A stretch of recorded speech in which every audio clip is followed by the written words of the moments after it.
What's up, guys, and welcome back to the Reality Check Report. I am Miss O, and I am checking in, and we are here for another review with me. And we are going to review The Scene ATL Season 1, Episode 2, titled On Sale for $20. So while the intro plays, go ahead and like up the video and let somebody know that I'm watching this show.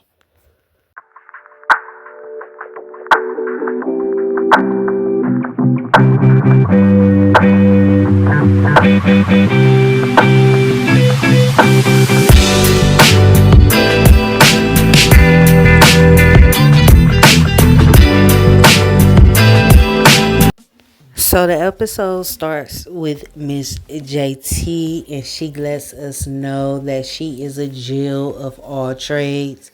And I must say, based off the first episode and seeing some of her lives with other content creators, creative director, that title serves her perfectly.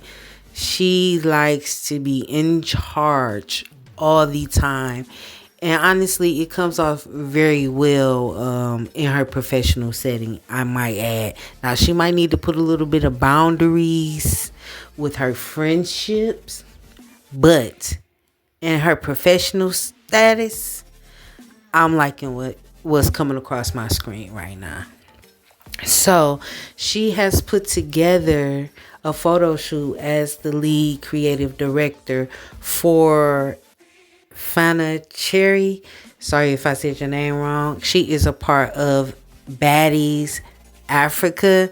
Now, I don't know nothing about Baddies because that is just not my wheelhouse. I do not mess with anything on Zeus after Bad Boys. But my good sis Aurora, she might fill me in on who this young lady is. Nonetheless, Miss JT is putting together a photo shoot for her 100K followers, and I must say Miss JT is doing her thing. So while recording, her client contracted a makeup artist who happened to be running late, and it kind of, had to schedule all. Also, don't let me forget, they also took some other photos for a brand called I Am Worthy. I love that because that reminds me of India Ari's Worthy tour, which I happened to go. It was amazing. Anywho, I love everything about that. Everyone in this world should feel like they are worthy, if not for anything, worthy of themselves. You are who you are supposed to be. Anywho, so we're going to press forward and we're going to move on to Scotty's scene. Now, Scotty's scene is also showing us behind the scenes of what he has going on, which is his novel coming out. He meets with his publisher, Sheridan Davis. I've seen her in the chat on his lives and in his videos. She always come across as pleasant, and it's good to finally put a face to a name. Sheridan, I want to personally thank you for helping Scotty fulfill one of his dreams. This is something that he's spoken upon on his channel for a very, very long time.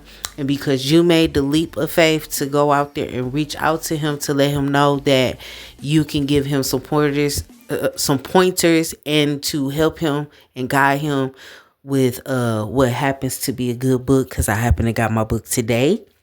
And yeah, y'all did a great job. So it's good to see the behind the scenes. So the book is titled That's Why You're Lonely. We did find out, well, others may know, but I did find out that this book is actually a series. So I'm going to be really excited on the pre-order list again to get the second part of this series. He did let us know that he was inspired by, hanging out with his mom, watching the stories, and he had his class hooked on his stories. So he just took that and started this novel. Now, Miss Davis let us know that people who start off with their first novel don't understand what it takes to create a novel. And she let us know that you need 60,000 to 90,000 words for the book to be considered a novel. And Mr. Scotty overachieved that. Next up, we have Mr. K-Star himself and his listening party for his album Thought Factory is upon us. And we get the first few guests walking in. Then we see Bando and Scotty arrive together. And then Miss JT come in. Now, I must say, her confessionals be having me dying because she can read the fuck down. So as people arrive, people begin to conversate and join in on the fun. K-Star and JT is over in one corner and they are catching up. K-Star tells JT, hey, James is coming, and you can automatically tell JT is not here for it, but K-Star is her friend, so she got to put her best foot forward. She also know that Scotty and Bando is in the building, and she tells K-Star about the conversation she had with Scotty about Bando being a cloud chaser. So, them two knowing one another and knowing that K-Star is messy, the situation is going to get addressed, and it's going to get addressed tonight. So, she gets herself ready, put on her lip gloss, and she proceeds to walk over to Scotty and Bando. And the conversation begins. Now, if you're a part of the Scotty gang, Scotty let us know that he had one messy moment. And this right here is going to be his messy moment. He knows who called Bando a cloud chaser, and it's Miss JT. When Bando find out it's Miss JT, baby, in his confessional, he was just reading her down, and I was here for it. That confessional scene right there made me like him, because he like, I don't give a fuck who you is. You got something to say about me, I got something to say about you. So, the conversation begins, and Bando begins to tell Miss JT that he doesn't do a good job with trying to hush people's speculation on what he got going on with Scotty. And Miss JT has said something to him about how he's not doing a good job and how it's not looking with him not doing or saying anything in regards to what they got going on. And honestly, I feel two ways about it. He don't have to address nobody about what he has going on with Scotty. What they have going on is only really what they have going on. Now to JT's point, the way that it looks optically, it does not look right. And the Scotty gang ain't gonna like that. During this convo, he say, I ain't got to say nothing to a non-motherfucking factor. And I'm just trying to figure out who the non-motherfucking factors are. Are those the people that support y'all? You know, the people that, you know, walk in and y'all don't say hi bye. I'm just trying to figure out that point. Because I actually care about Scotty and how his life is going. And if this is going to cause an issue, we don't want that for him or for you. But like you said, I ain't got to tell nobody nothing. And it's between them. And if Scotty is feeling like this is what it is and they on one accord, I'm a back up off of it. As a reviewer and someone that's a part of this Scotty gang, I'm a back up off of it. But optically, it don't look right, and I kind of hope you fix it. So in Scotty confessional, he asks, am I the drama? Because watching this ping pong match and he's sitting in the middle of it, he just like, what is going on? What is going on? And he can't really react the way he really needs to because his ass is high off of edible and he had 3 to 4 drinks. So Carl gathers everyone around and they begin to listen to the album. And I must say, the this season soundtrack is straight up amazing. Like I said in an episode, my first review, I'm gonna say it in my second review. We need a track list. Now I got Throw Factory's track list, but everything else, we really need a track list for these songs in here because they dope.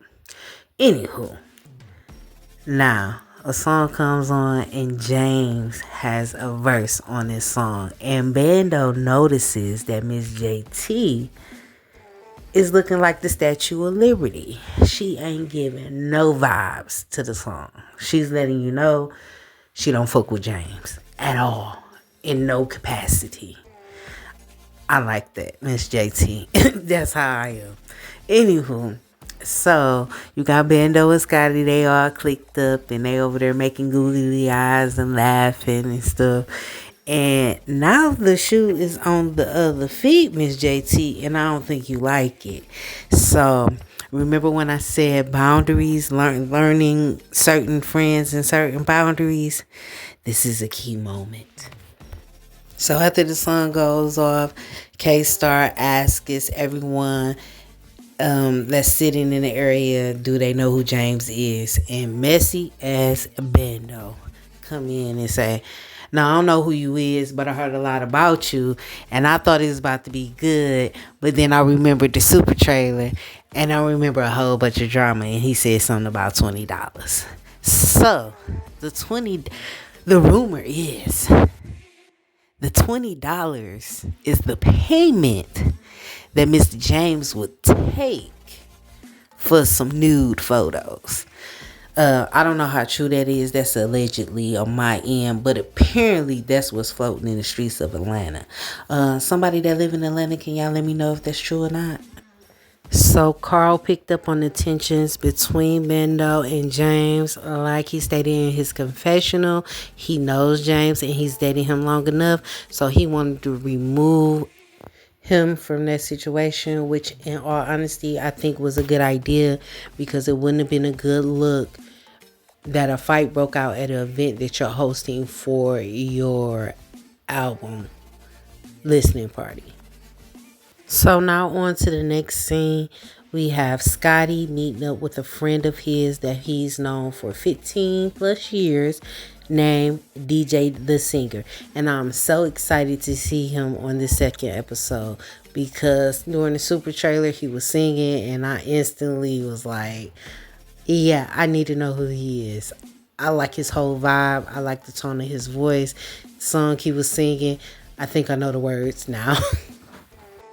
So DJ the Singer popped his big one and let us know that he's been in the game for a minute. He has done background vocals for Kanye West, Kelly Price.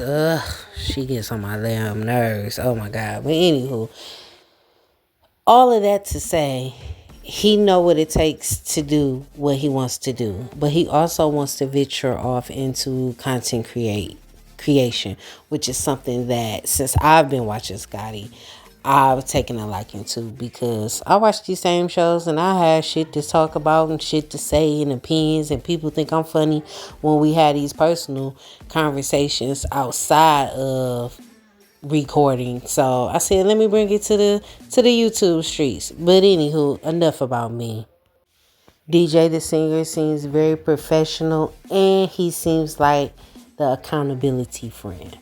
And this is somebody you need, Scotty, a friend that is going to hold your feet to the fire when you be on some bullshit.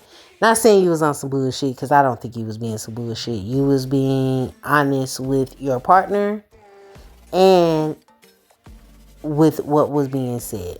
It just took DJ by surprise because he don't know you for that type of activity. Everybody have a little messy moment every now and again. It's okay. So the final scene is with Miss JT and Delon. Miss JT arriving at Delon's, I believe it's his studio, to get the rundown on what the hell happened at Carl's listening party.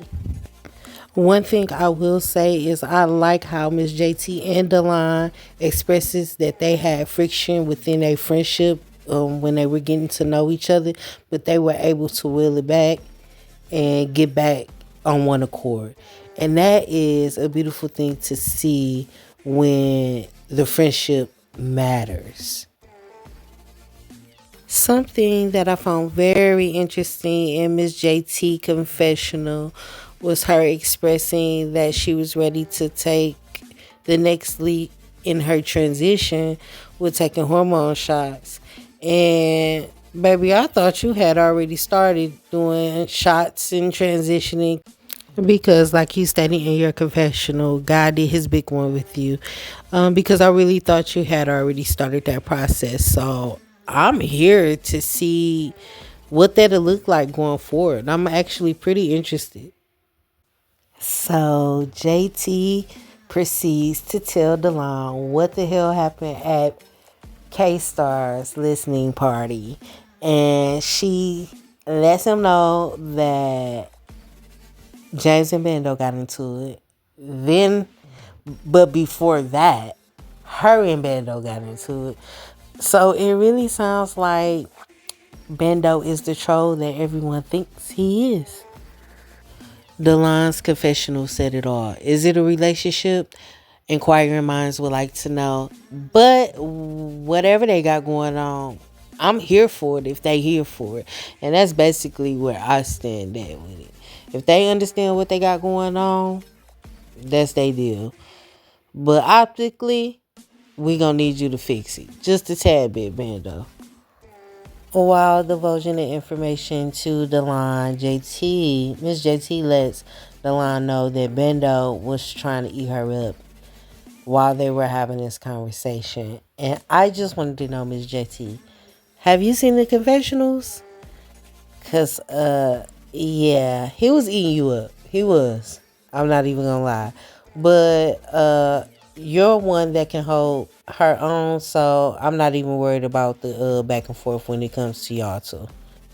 So they wrap up this scene by ending their conversation, and Miss JT letting Delon know he needs to come out with them so he can get familiar with everybody, and basically so he can get his own feel on the collective, and so they can ask Carl, like, what are we really doing with this group of people? But that pretty much wraps up this episode for the scene ATL. On a scale from 1 to 10, I would give it an 8.5. And the reason why I would give it an 8.5 is, what I stated previously in my first review. The music is a little overpowering over the vocals of the scene. And it's making it kind of hard to concentrate on what they're saying. So I had to use closed caption this go around. But all in all, it's a good. I'm definitely enjoying the show. It's something new and fresh, and I'm kind of glad I ain't seeing no actual physical confrontation. I'm cool with the verbal confrontation. But with that being said, if you made it to the end of this video, engage with me. Drop a green heart for me so I can know that you listen to the video. Let me know what you think about my review, and I will be back for the next episode, which will be episode 3. And from what I'm hearing, it is now going to be premiering on Wednesdays. So keep a lookout. Same channel, Stylish TV. And with that being said, I'm your girl, Miss O, with the Reality Check Report, and I am checking out.